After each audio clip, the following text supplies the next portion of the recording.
Bonsoir à tous, merci de nous être fidèles. Tout de suite le sommaire de votre journal. La reconnaissance américaine de la pleine et entière souveraineté du Royaume du Maroc sur son Sahara, une percée historique de la diplomatie marocaine sous la conduite éclairée de Sa Majesté le roi Mohammed VI et une énième consécration du plan d'autonomie comme seule et unique solution durable et définitive au conflit artificiel autour du Sahara marocain. Nous suivrons avec un éclairage dès le début de ce journal. Covid-19 pour éradiquer la pandémie, la vaccination, la prudence et le total respect des gestes barrières comme seul moyen efficace. La société civile est fortement engagée dans cette lutte citoyenne. Nous le verrons avec une campagne de sensibilisation lancée à Ben Slimane. Une bien triste nouvelle pour le monde des médias et celui de la culture. Le scénariste, le romancier et producteur marocain Nordin Sayel n'est plus. Les hommages fusent de partout quant à cet intellectuel qui aura marqué de son empreinte indélébile la scène médiatique et intellectuelle. Nous reviendrons sur sa carrière prolifique dans ce journal. Et avant de développer ces titres, ce message royal de condoléances et de compassion adressé par Sa Majesté le roi Mohammed VI aux membres de la famille de l'homme des médias et critique cinéma Feu Nordin Sayel. Le souverain y exprime sa profonde affliction et sa grande tristesse suite à la disparition de Feu Nordin Sayel. Sa Majesté le roi exprime ses sincères condoléances et sa profonde compassion aux membres de la famille du défunt et à sa grande famille médiatique et culturelle, ainsi qu'à l'ensemble de ses amis et ses admirateurs.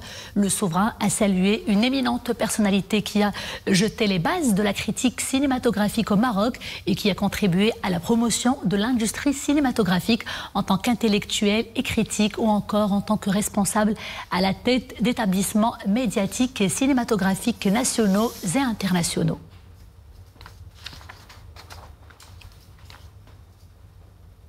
La reconnaissance américaine de la pleine et entière souveraineté du Royaume sur son Sahara, une annonce historique et un succès éclatant de la diplomatie marocaine en faveur de la justesse de la première cause nationale. C'est également une énième consécration de la pertinence du plan d'autonomie comme unique solution pérenne et juste au conflit artificiel autour du Sahara marocain. Nous vous proposons ce soir un nouvel éclairage sur cet acquis diplomatique exceptionnel et sur les innombrables perspectives d'avenir du partenariat stratégique entre Rabat et Washington. Reda Labedi et Iman Ablou. Une décision de haute portée stratégique. La reconnaissance par Washington de la marocanité du Sahara est une consécration des droits du Maroc sur son territoire et de la justesse de sa cause et sa légitimité. C'est une décision historique, un tournant qui ouvre de nouvelles perspectives à la question du Sahara marocain.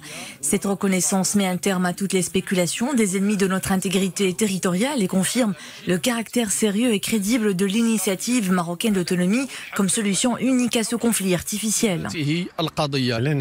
La reconnaissance par les États-Unis de la marocanité du Sahara pose les jalons d'une nouvelle étape dans les relations entre les deux pays et de leur partenariat stratégique de manière globale. Nous savons que les États-Unis sont liés par de profondes relations avec le Maroc depuis fort longtemps, notamment en tant qu'alliés stratégiques en dehors de l'OTAN, sans oublier l'accord de libre-échange signé entre les deux pays. Ce fut le premier du genre au niveau de l'Afrique. Les enjeux sécuritaires sont également fort présents dans ce partenariat. Le Maroc accueille chaque année les manœuvres militaires les plus larges du continent, voire de la Méditerranée, African Lion. En effet, le Maroc est l'un des alliés les plus anciens et les plus proches des États-Unis. Les administrations américaines ont affirmé leur soutien au plan marocain d'autonomie. Chaque administration, républicaine ou démocrate, a fortement soutenu la justesse et la légitimité de la cause nationale. C'est un appui éclatant à la marocanité du Sahara. D'ailleurs, plusieurs pays frères et amis ont ouvert leur consulat à Laayoune et Dakhla. C'est une consécration claire et sans embâche de la légitimité du Maroc sur ce territoire. La décision du président américain intervient après l'opération réussie des forces armées royales au passage d'Al-Gargarat. Et à titre de première concrétisation de leur initiative souveraine, les États-Unis décident l'ouverture d'un consulat à Dakhla, une représentation à vocation essentiellement économique pour encourager les investissements américains dans les provinces du Sud. Un nouveau palier dans l'axe de coopération Rabat-Washington. En exécution des hautes instructions royales, Abdeltif Loudi, ministre délégué chargé de l'administration de la Défense nationale, a pris part aujourd'hui en format visioconférence à la 16e réunion des ministres de la Défense de l'initiative 5+5 Défense qui se tient cette année sous la présidence maltaise. Abdeltif Loudi a salué les efforts consentis par les membres de l'initiative pour le développement de mécanismes de coopération régulière et pragmatique dans de nombreux domaines d'intérêt commun. Le ministre s'est également félicité des efforts considérables fournis par les organes de santé militaires, hommes et femmes, à côté des autorités civiles, et cela pour faire face à la pandémie du Covid-19.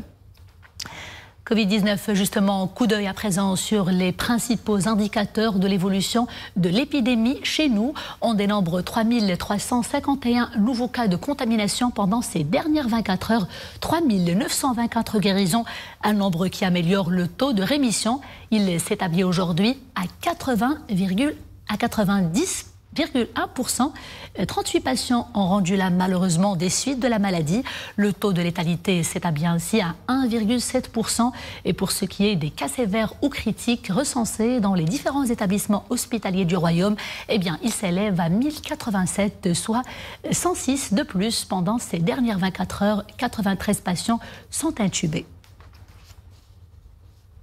Et devant le sombre tableau des cas actifs et des décès, le strict respect des mesures barrières et la vaccination s'imposent plus que jamais comme seul et unique rempart contre la pandémie. Pour éveiller les consciences, la société civile, vous le savez, est fortement impliquée dans ce combat. À Ben Slimane, par exemple, une campagne est désormais lancée dans ce sens par le Rotary Club. Ahmed Hamri et Sarah Katir pour les détails. C'est une campagne de sensibilisation de prévention du Covid-19 ciblant la province de Ben Slimane à l'initiative de la société civile. L'objectif principal est la prévention de la pandémie et l'incitation des citoyens à respecter les dispositifs de précaution et les mesures barrières. Nous sommes là pour aider, pour assister. Bon, on va participer dans la campagne de sensibilisation. On a amené des dons sous forme de produits et de masques. Mais on va étaler un projet sur 3 mois.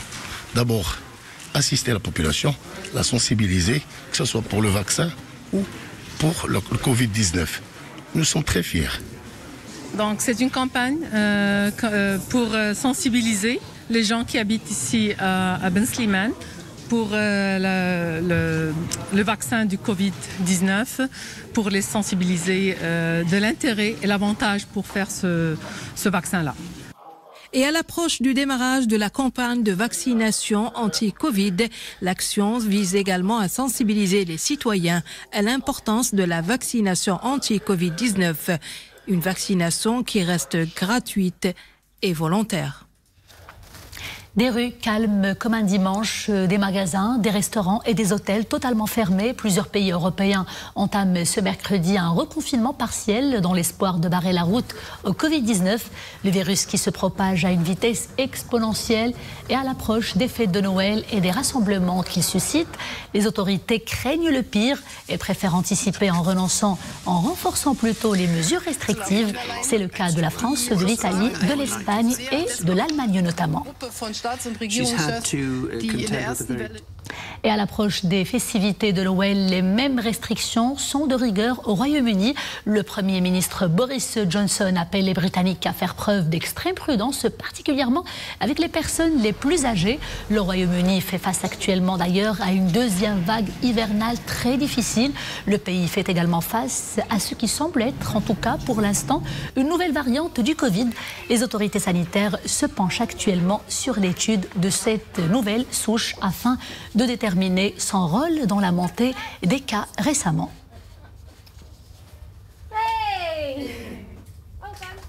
Retour à l'actualité nationale, les temps sont durs pour le tourisme et pour l'artisanat également. Depuis le début de la crise sanitaire du Covid-19, les bénéfices sont, comme vous le savez, considérablement chutés et l'activité a du mal à redécoller. Pour sortir de cette léthargie, les professionnels revoient leurs formules et leurs tarifs également. De grands efforts et une timide reprise, comme nous l'explique tout de suite Abdelali Riyad et Mounia Marouche.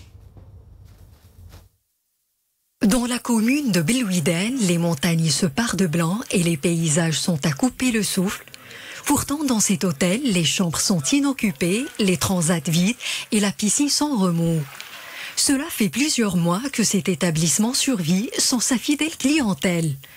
Alors que d'habitude, c'est pendant cette période de l'année qu'il draine plus de recettes. Aujourd'hui, les temps ont changé et l'épidémie a mis à terre l'activité touristique. Le propriétaire de cette structure ne baisse pas pour autant les bras.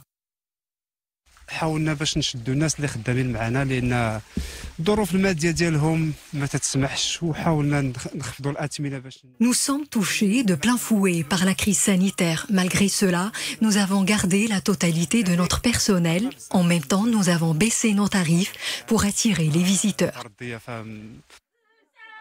Et les visiteurs se font de plus en plus rares en cette période. Du coup, même les produits d'artisanat ne trouvent pas preneur. Cette coopérative nichée dans la commune Ait Bouguemès maintient quand même son rythme de production d'avant la crise. Ces tapis sont beaux à voir, mais qui va les admirer?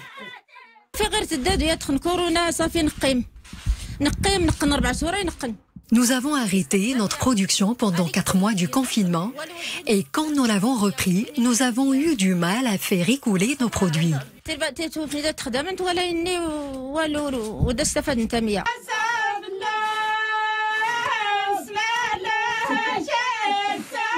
La province aborde cette période sous le signe de la résilience et de l'espoir en de meilleurs lendemains. Et focus à présent sur cette opération pilote de lutte contre l'abandon scolaire, une initiative citoyenne qui fait du digital son grand allié, plus encore un fort levier d'inclusion de la jeunesse du monde rural. Voyons tout cela avec Achour Ben Saoud et Sarah Ketir. L'école primaire Ibn Tufayl à El Jadida a été équipée par une médiathèque dans le cadre d'une convention de partenariat entre la Fondation El Najah et l'Académie régionale de l'éducation nationale Casablanca-Stade. Il s'agit d'une opération pilote qui consiste en l'équipement de 6 établissements à El Jadida et Sidi Ben Nour au profit de 3800 élèves. Cette action s'inscrit dans le cadre de l'ouverture de l'Académie sur les différents acteurs socio-économique, à savoir le secteur privé, mais également le tissu associatif sur lequel nous comptons énormément pour la mise en place d'un certain nombre de projets au niveau de tous les établissements scolaires et surtout dans le monde rural.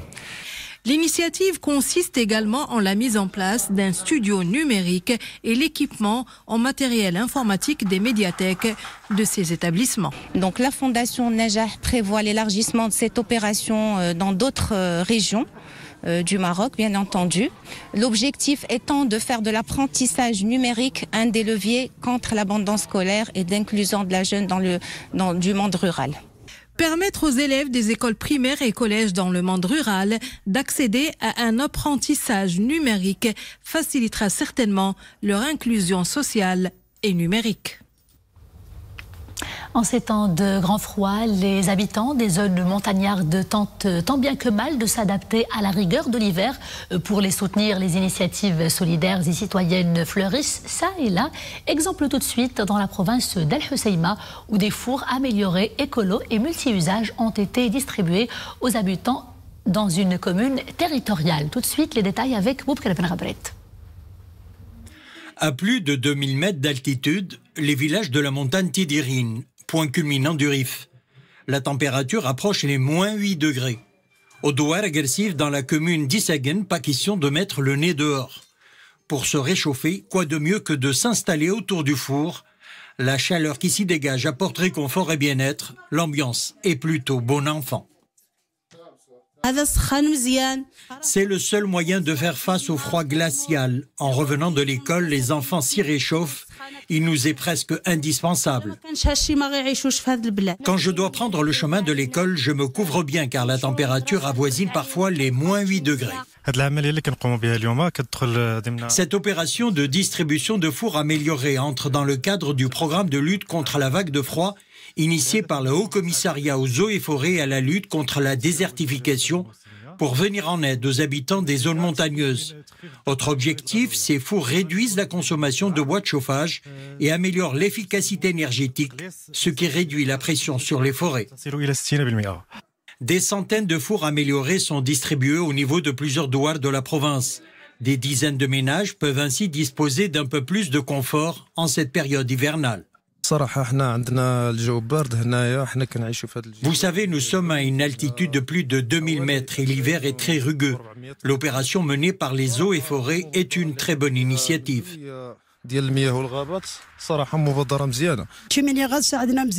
Grâce à ces fours améliorés, nous pouvons également faire cuire notre pain et chauffer l'eau pour nous laver. Il fait très froid ici, surtout le matin. La stratégie du Haut Commissariat aux eaux et forêts et à la lutte contre la désertification pour venir en aide aux populations de la montagne affectées par le froid s'étendra jusqu'en 2024. 6300 fours améliorés seront distribués pour un budget global de 6,5 millions de dirhams. De fortes chutes de neige et des averses orageuses attendues à partir de ce soir dans plusieurs provinces du royaume. Selon un bulletin spécial de la direction de la météorologie nationale, les averses orageuses concernent Bni Mellal, Barchid, Casablanca, El Jadida, Essaouira, Fahsanjra, Qnitra, El Arayesh, Mediouna, Mohamedia, Nouassar, Rabat, Safi, Salé, Sidi Ben Nour, Khairat, Temara et Tanger Assela. Prévoyez des neiges de 15 à 30 cm au-delà de 1800 mètres à Al Haouz, à Zelal, Bni Mellal, Boulmen, Ifran, Khnefra et Midelt. Nous vous le disions en début de journal, le monde des médias, des arts et de la culture a perdu un grand homme. Nordine Sayel, l'ancien directeur de la chaîne de télévision 2M et du CCM, le centre cinématographique marocain, a rendu l'âme dans la nuit des suites du Covid. Il était âgé de 73 ans. Retour tout de suite sur un parcours exceptionnel et qui aura marqué des générations tout entières. Un parcours exceptionnel qui aura également forgé des talents et des vocations. Oumé Marami pour le commentaire. Nordine Sayel, un homme de talent, scénariste, romancier, producteur et cinéphile. De son vivant, il marque la scène culturelle d'une empreinte indélébile. Né à Tanger en 1948, l'intellectuel débute sa carrière par la pensée, la philosophie. Mais son amour pour le 7e art ne tardera pas à reprendre le dessus. En 1973, il fonde la Fédération nationale des ciné-clubs du Maroc, qui jouera plus tard un rôle pionnier dans la diffusion de la culture cinématographique au royaume. Ce féru d'art et de culture s'intéressera quelques années plus tard aux médias. Ses débuts, il les fera à la première chaîne de télévision marocaine. Direction ensuite la chaîne française Canal+ Horizon. En 2000, il prend les rênes de 2M.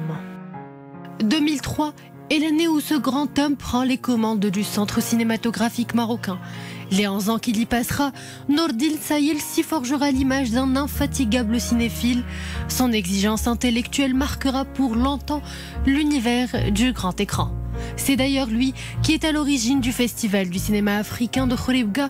Au fil des années, il l'érigera un rendez-vous incontournable des cinéphiles d'Afrique et d'ailleurs.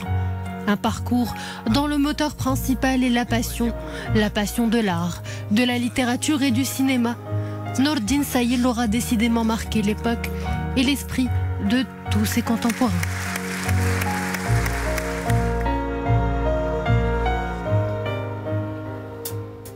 Nous sommes à Dieu et à lui nous retournons. Et c'est cette bien triste nouvelle qui clôt ce journal. Merci d'avoir été des nôtres et à demain toujours avec grand plaisir. D'ici là, portez-vous bien.